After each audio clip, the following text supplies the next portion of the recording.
Through These Doors is sponsored by Shields.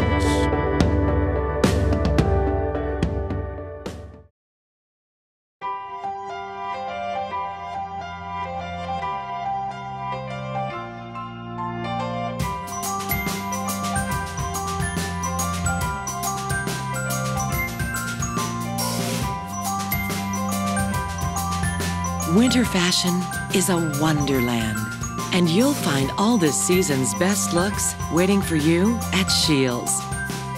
So, let it snow.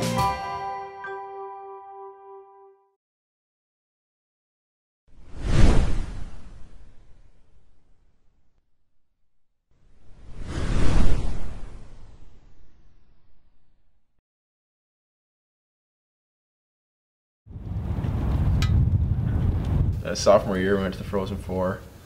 We kind of had a similar thing walking in XL for a game against Michigan, and I thought that was, I mean, you kind of almost get choked up walking into that because you realize how much this game means to people in this community. I don't know if you can't really even put into words how much it means to, I think, our group and our team, just having that support and that loyalty. I mean, we're only in college, and we have people that will literally travel hours upon hours to come watch us play, and no matter what happens, they're always supportive and got your back. And I don't know, it's like Max said, that's what makes this program so special and makes you never want to leave.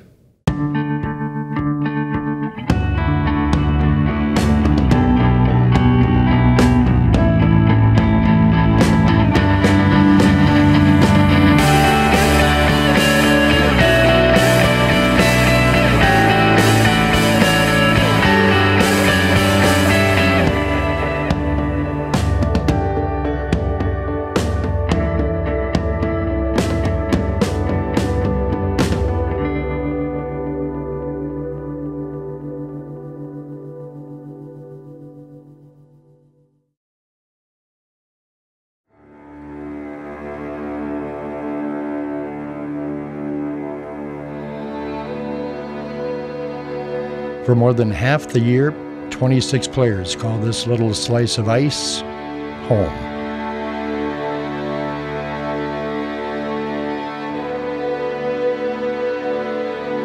This year, for 6 of those players, this is their last. I mean, the first word that comes to mind when I think of this program and being a part of it is I'm extremely honored.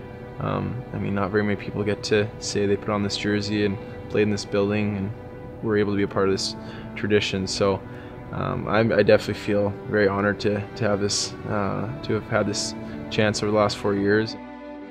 This community, the fans, the support that we've had, and to my program, being able to bleed green for the rest of my life is something that I'm definitely going to cherish. I'm going to take some responsibility with it. I'm going to love to pass it down to my family. I know even between my brothers and stuff, they bleed green now. You're given a gift here, and something so big, something so much bigger than each individual on this team that you know, you get to share and get to be a part of. And looking at, you know, these pictures on the wall and how many individuals came through this program and built something this big is it's spectacular. It's unbelievable, and we're a part of that. By nine are the best fans in college hockey. I say that without a doubt. I mean, they're just so passionate, and they care so much, and they bring it every game. Just like if you're ever down, like if you're ever having a bad shift or whatever, especially playing at home, all you gotta do is just look up and just see 12,000 people. I mean, the last 3.5 years, I remember Brad Malone always told me that, you know, it goes by so fast, goes by so fast, you gotta enjoy it. And I always thought, you know, freshman year, I was like, oh, this year's going pretty slow. I was like, 4 years is a long time, like, and now looking back, he couldn't have been more right. And I remember 4 years ago, you know, sitting here, and I was so excited to just come in as a freshman, and it seems like it was yesterday. I was moving in the dorms. Now, you know, pretty much I'm gonna be giving away all my stuff in my room.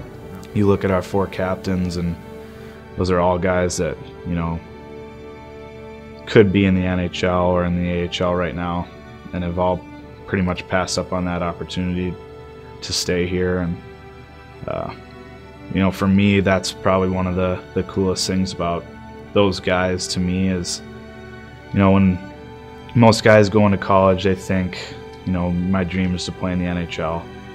And I think after about 2 months you come into this program, most guys' dreams turned into winning a national championship, not playing in the NHL.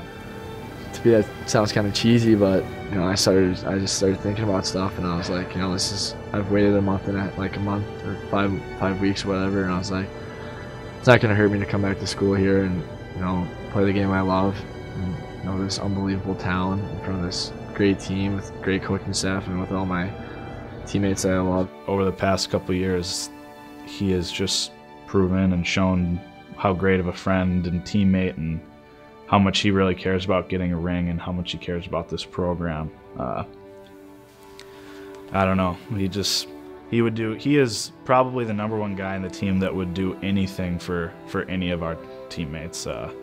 He would take a bullet for any guy in the team. I do remember one moment, and this was before I was here. It would have been my first visit to North Dakota, and I remember Coach Haxnell and I having a conversation. I think I was in 9th grade, and I just remember we were looking up at Ralph, and we were looking up at the banners, and he just looked at me and said, "We're going to win one of those someday."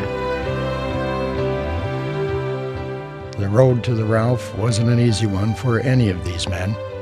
Just as they have set an example for younger players, these men had role models in the locker room as well. As their time winds to an end, the seniors give a piece of what they have learned down to those willing to listen. You aren't playing with 25 teammates, you're playing with 25 of your best friends and your brothers. And I mean, that might sound cliche, but there's no other way to put it. When you come to this program, you really are playing with 25 of your best friends and guys that, you know, you do anything for. And it's so hard to explain that until you really, really feel it. And when you feel it, you become a part of it, and you'll never forget it. It's not something that I'm going to forget about, or it's really become a part of me, this program, and it's instilled so many you know, characteristics and morals in my life that I don't think I would have been able to learn anywhere else. So, and I talked to Brad Eiseness a lot. You know, once he left, he said the hardest part was leaving the boys, and that's, you know, I mean, you'll hear it's pretty commonly referred to as that's our group, is the boys, and we're just, you know, we're kind of a band of brothers, and you know, we're together 10 hours a day, 7 days a week. You know, it's awesome when you see guys fighting in practice, and then the next day, you know, they're hugging each other, spraying each other with water bottles. You know, going home and, you know, making dinner with, you know, 5 of the seniors every night.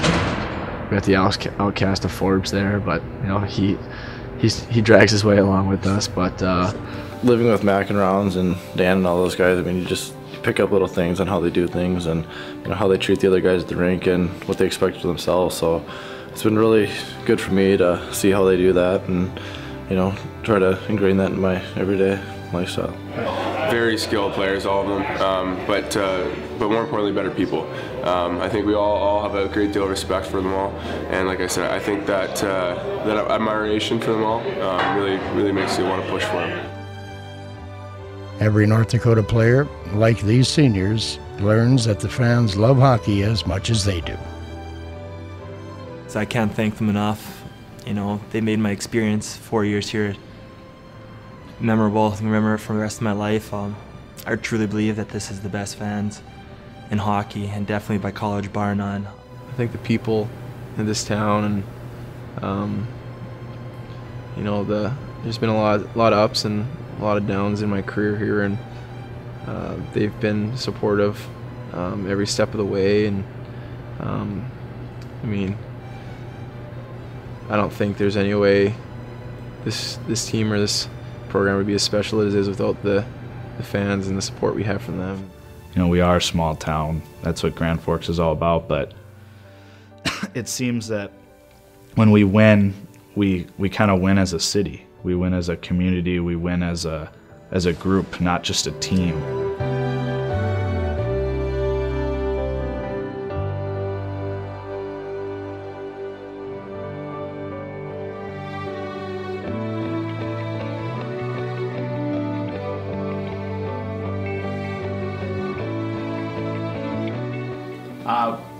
Words to describe each other. You guys have all, for the most part, been around each other for 4 years.